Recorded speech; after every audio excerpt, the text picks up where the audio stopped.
This is 3 News Daily. Hello, everyone. Welcome back to 3 News Daily on this Thursday, January 4th. I'm Stephanie Haney. Thank you for being with us here in Northeast Ohio. We're starting today with an alert from Giant Eagle. The grocery store says they found credit card skimmers in 5 stores, including ones in Brooklyn, Parma, South Euclid, and 2 in the Columbus area. But today they tell us all of their stores are secure. I shop here all the time. Tonight, 3 News notified Giant Eagle customers about credit card skimmers in 3 Northeast Ohio locations. I think it's pretty horrible. I use a debit card all the time. I don't really carry cash in all the time. In a statement to 3 News, the company says the credit card skimmers are, quote, devices used to potentially gain unauthorized access to customers' payment card information, end quote. It's unclear how long the skimmers were on the supermarket register pin pads, but Giant Eagle says all of their pin pads were secured by November 9th. It still makes me wonder if it's still going on, even though people are saying that it's stopped now. Giant Eagle says the crime, quote, may have captured information only for a small number of customers.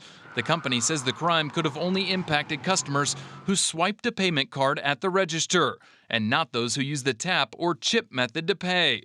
But it's disturbing for some customers to learn. You don't know what stores you were at and used your card, and it's just like, dang, this is happening to me and it's not fair. After finding the 5 credit card skimmers at 5 different locations, Giant Eagle said, quote, the company has retrained store members on identifying skimmer devices. It's not their fault.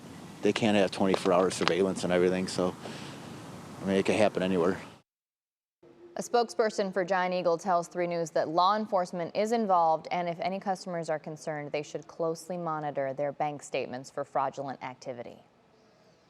Now in Maple Heights, 1 person is dead after a road rage shooting that ended with a car crashing into a home. This was at the corner of Cato Street and North Boulevard around 7 p.m. last night. 32-year-old Christopher Jones was found on the ground with multiple bullet wounds. He later died at the hospital. Police say their investigation found that another vehicle was involved in the road rage type incident, but there is no information on that vehicle. No other injuries were reported, and the investigation is ongoing. Now in Akron, a man has been indicted by a Summit County jury for a deadly shooting on I-77. 18-year-old Cervantes Suggs is now facing charges of aggravated murder, and felonious assault. He's accused of killing Marquise Banks in August by shooting into his car on I-77 in Greene, causing him to drive across the median into oncoming traffic. Suggs is currently being held on a $1 million bond. Now to Cuyahoga County, where 30-year-old Raymond Melton has pleaded not guilty to charges of shooting and killing another man in Richmond Heights.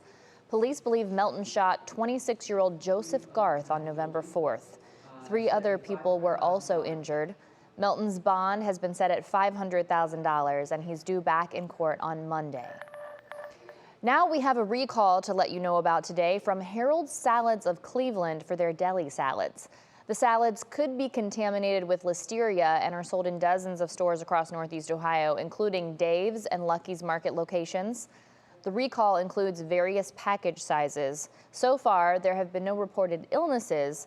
Customers, though, should throw away the product or return it to the store where they bought it. Now take a look at your screen here. This sweet boy is Onyx and is officially the longest staying resident at an animal rescue in Youngstown called Animal Charity of Ohio. Onyx first came to the team there in July of 2018, and the rescue says he often gets overlooked because of his loud bark. Onyx is 7 years old, loves to go on walks, and needs to be in a home without other animals. Someone has sponsored his adoption fee, so there's no charge to take him home if you think Onyx might be the right buddy for you. And if you do think so, we've got more information about Onyx on WKYC.com. Oh, please believe me, I hate to miss the train. Oh, yeah. Now that was a tiny taste of the Beatles' I've Got a Feelin', performed on a London rooftop almost 55 years ago on January 30th, 1969. If you're a Beatles fan, you better head out to the Rock Hall because their Get It Back to Let It Be exhibit closes next week. It's dedicated to that 1969 recording session from that famous rooftop concert and their last live performance. So get there by January 10th. That's the last day. Thanks for being with us for today's edition of 3 News Daily. Wherever you're watching or listening, we appreciate you. Have a beautiful Thursday, everybody. We'll see you back here tomorrow with more top stories from Northeast Ohio.